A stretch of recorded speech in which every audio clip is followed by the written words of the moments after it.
नमस्कार, मी प्रतिभा चौधरी. आम्ही मराठीमध्ये आपलं सर्वांचं सहर्ष स्वागत करते. ओम नमः शिवाय.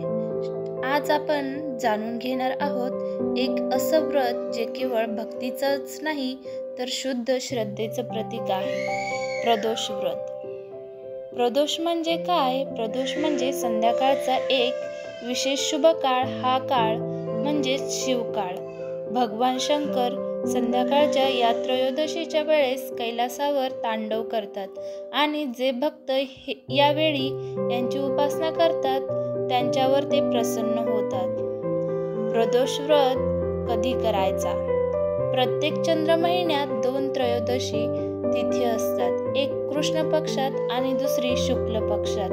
या दिवशी संध्याकाळी सूर्यास्ताच्या आधी आणि नंतरचा 1.5 तास हा प्रदोष काळ आणि त्यात भगवान शंकराची आराधना केल्यास सर्व दुःख, संकट, रोग आणि कर्मदोष नष्ट होतात. तर हे व्रत कसं करावं? प्रदोष व्रत करताना भक्त सकाळी लवकर उठून स्नान करतो. रोजच्या कामांना थांबवून फक्त भगवान शिवाच्या ध्यानात मग्न होतो. या दिवशी उपवास केला जातो, कधी फळाहार कधी निराहार.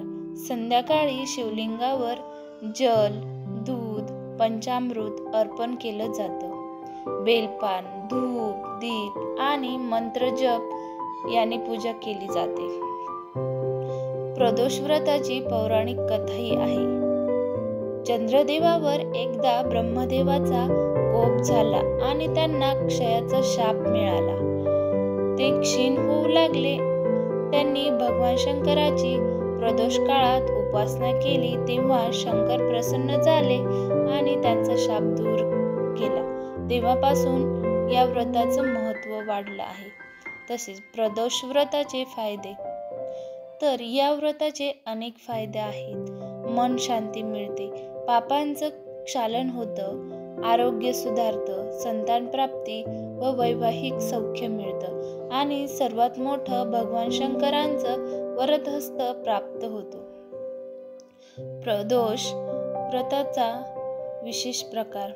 प्रदोष व्रत वेगवेगळ्या वारांवर पडल्यास त्याला वेगळं महत्त्व असतं. तसेच सोमप्रदोष आरोग्यासाठी व मनशांतीसाठी, शनिप्रदोष कर्मदोष व 7.5 निवारणासाठी, तसेच महाप्रदोष महाशिवरात्रीच्या आधीचा विशेष दिवशी. तसेच प्रदोष काळात पृथ्वीवर विशेष ऊर्जा असते. प्रदोष काळात म्हणजे सूर्यास्ताच्या सुमारास पृथ्वी आणि शिवतत्वांमधील कंपन अतिशय प्रभावी असतात. हेच कारण आहे की या काळात केलेली पूजा, मंत्रजप, उपवास विशेष फलदायी ठरतो. आध्यात्मिक उन्नतीसाठी योग साधना, मंत्रजप, ध्यान यासाठी हे सर्वोत्तम वेळ असते. तसेच शिवतत्व त्रयोदशी मध्ये सर्वाधिक सक्रिय असते.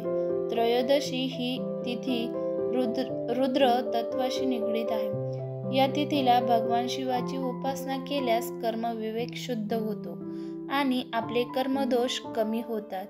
त्रयोदशीचा संध्याकाळ शिवतत्व ग्रहण करण्यास अत्यंत योग्य मानला जातो. तसेच मंत्रोच्चार प्रदोष काळात 1000 पट प्रभावी होतो.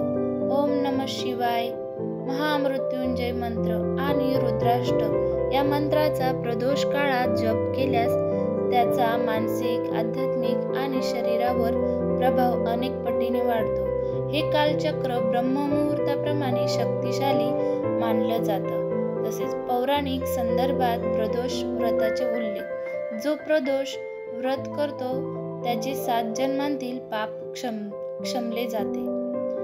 पद्मपुराणात व्रत केल्याने जन्ममरणाच्या चक्रातून मुक्ती मिळते.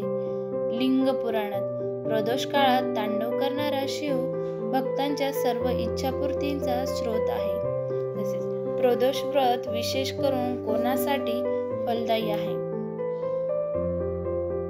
लग्नात अडथळे असलेले, योग्य जीवनसाथी प्राप्त होण्यासाठी होतो. संतान सुख हवे असेल तर गर्भधारणेस मदत, तसेच रोग पीडित असतील तर मानसिक व शारीरिक आरोग्य सुधारणा, कर्जबाजारी व बेरोजगार असतील तर अडचणी दूर करण्यासाठी, तसेच आध्यात्मिक उन्नती इच्छित असतील तर ध्यान, समाधी, आंतरिक शांती प्राप्त होते. प्रदोष व्रताच्या काळात काय टाळावे? क्रोध, वाद, कटू बोलणे, मांसाहार, मद्यपान, अधिक झोप, आळस, तामसिक विचार आणि कर्म या गोष्टी टाळल्यास शिवकृपा अधिक तीव्रतेने लाभते. शिवलिंगावर बेलपत्राचे 3 पाने का अर्पण करतात? ही 3 पाने सत्व, रज आणि तम या त्रिगुणांचे प्रतीक आहे. शिवलिंगावर अर्पण केल्याने हे त्रिगुण संतुलित होतात. ते आपल्या मन, बुद्धी आणि अहंकाराचे शुद्धीकरण करतात. तसेच लहान मुलांना प्रदोष व्रत कसे शिकवावे? संध्याकाळी घरच्या मंदिरात एकत्र पूजा करावी. बेलपत्र द्यायला सांगा. मंत्र जपायला शिकवा. त्यांना व्रत कथा सांगून शिवावर श्रद्धा निर्माण करा.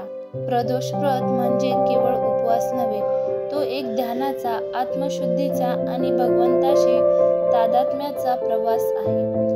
शिवभक्त होण्याचा आणि कृपेस पात्र होण्याचा हा सुंदर मार्ग प्रत्येकाने स्वीकारायला हवा. चला तर मग प्रत्येक त्रयोदशीला प्रदोष काळात शिवलिंगापाशी बसूया.